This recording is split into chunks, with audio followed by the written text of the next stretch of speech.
Well, good morning, everyone. Well, behind me there, in front of the swimming pool, within the enclosure here, I've got a Japanese maple that hasn't been pruned for many years.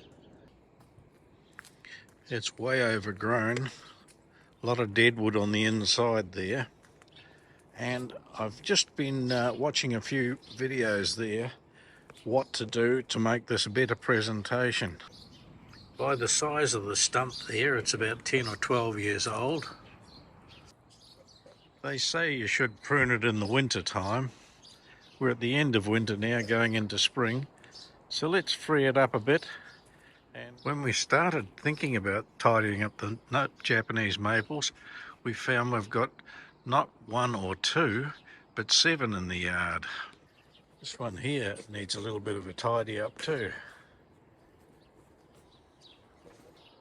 This is a taller variety, and we pruned that up about 3 months ago. And there's 2 more in this garden I've just walked past. So we might take the dead wood out of these 2 as well. This tree comes up and over and down. A lot of as it comes over, the dead wood is in underneath there. So we'll start with the bottom layers there, and we'll take all the dead woods out, and then we're looking for the crossover ones, so that we got a main branch coming out, and this crossover effect here, we can take that out and free that up. And twisting back over, like this one here, we don't want that. We want it to go the correct way. So we'll just start slowly in underneath, and we'll take those lower branches out first. I'll set you up on time lapse to observe the process.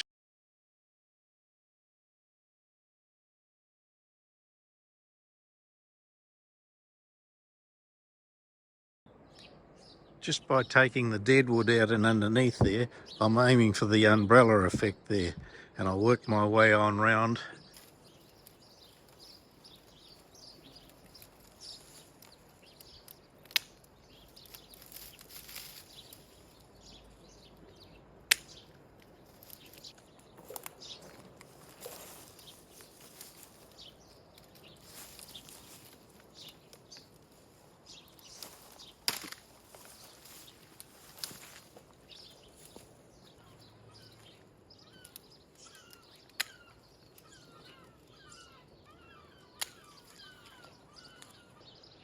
There's a couple in here that are twisted back over a whole lot, so I'll see if I can get them out, and then that will lessen my choices as I go back further.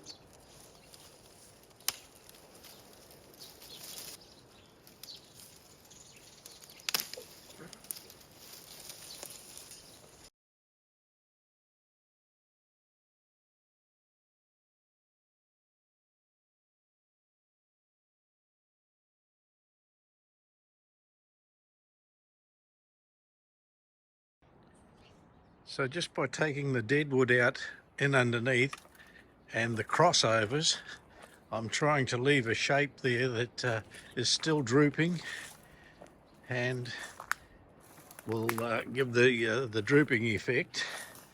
And I can see that I've got a little bit more to take out over in that area there. This one here is an example of one that's going the wrong way. I want them to come this way here, so I'll leave these ones here coming this way and take this fella here out. The experts said stay above it a little bit, let that occlude and die back, and then next year just trim it up and make it tidy, and that stream will come on round here, so that'll occlude over 2 years. But just by taking that one out, they've freed up this whole area here, which was cluttered, and I can see dead wood in amongst there that's got to come out yet, so I'll proceed with that.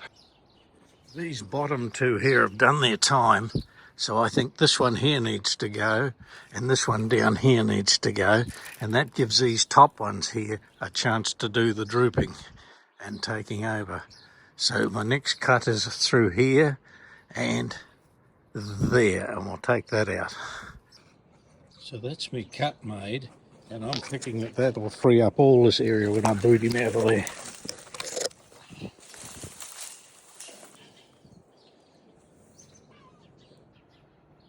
contrast we've got now. But I'm just going to go now and just take a few of the top ones off there, and I'm going to leave it at that for this year. And this is dead wood in amongst here that I just got to tidy up a little bit more. But overall, I think that'll look pretty good. Maybe a couple on the top that are pointing in the wrong direction. Well, they're me trimmings, and that's the trim. A bit of a haircut like I have, down to bare bones basics. But what they're saying on the YouTube is you leave them a little bit long, let them occlude and die, and tidy them up in the second year that you prune. You'll see I've left that one a bit long, that one a bit long. So there's method to me madness. And there's this one here is crossing back over. He'll give the top display until those other ones get going, and then I'll take him out next year. But overall, I'm happy how that little tree is sitting now. So now I'll just clean up in underneath there and throw a bit of compost around, and that should be okay.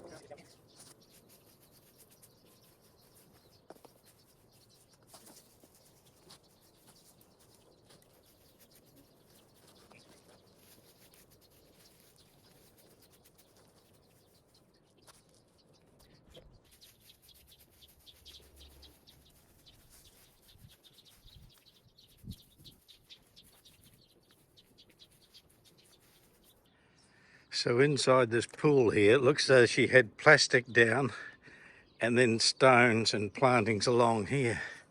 And that's the other end of it there. So I'll just leave that like that for this year anyway. And we'll see how that little tree recovers from that haircut. So I'll just give this one a little light clip too. There's a couple of crossovers there. See that one coming from there right back over this way.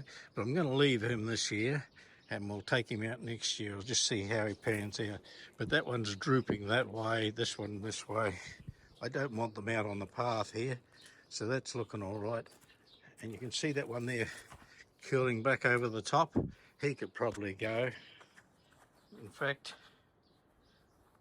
if I can get these pliers out of my pocket, we'll make that decision now. He's gone. So we'll call that one okay for this season. This is the before and after shot that I'm endeavouring to do now.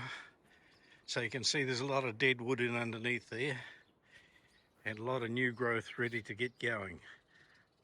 It seems to me that she's growing towards the light, which is back out this aspect here to there, not so much on the shadowy side. So I won't be so hard on this side here, but I'll thin out this other side here, taking out that dead wood I can see in underneath and some of the crossovers to see if we can enhance that one.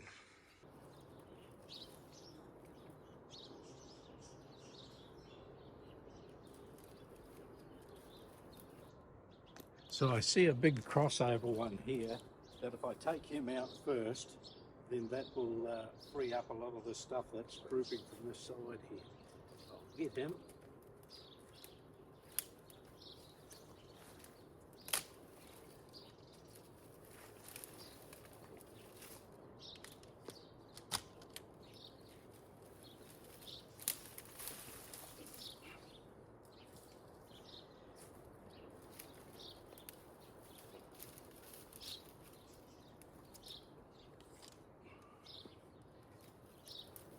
There's another big crossover there I can see. I'll take him out too.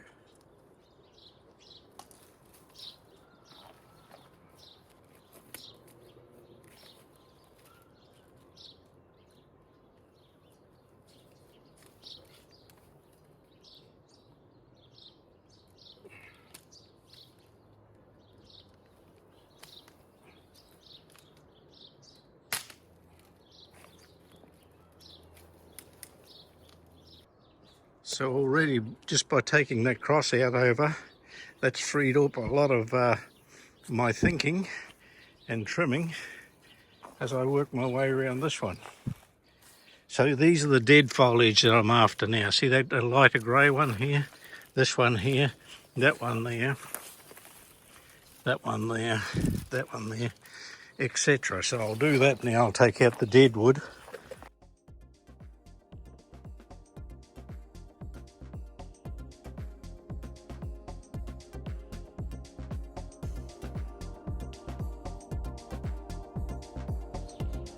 So that's had a haircut now, and you can see mainly I took the dead wood off. One big crossover branch, which is that one down there and that one there, and then that freed up the tree quite a bit. So it's still got the drooping effect and facing the light, and I think that'll enhance the display there, and I can tidy up those cuts that I took off there next season. This is the final Japanese maple. It's a taller variety. I think we've got two like this here, and I'll just go through and knock off the dead branches for a starter. So the last thing is I don't want the foliage to be out over here, so I can have to duck it with the lawnmower as well. And the one final thing, the last of the last things, is these dags on the branches here. So let's take them off. They just break off easy, and we'll keep its legs nice and smooth all the way to the bottom. So we should leave it at that, and we'll show you how that looks when the foliage is growing on it again. So that concludes my little process here of pruning up my 7 Japanese maple trees. Thanks for watching.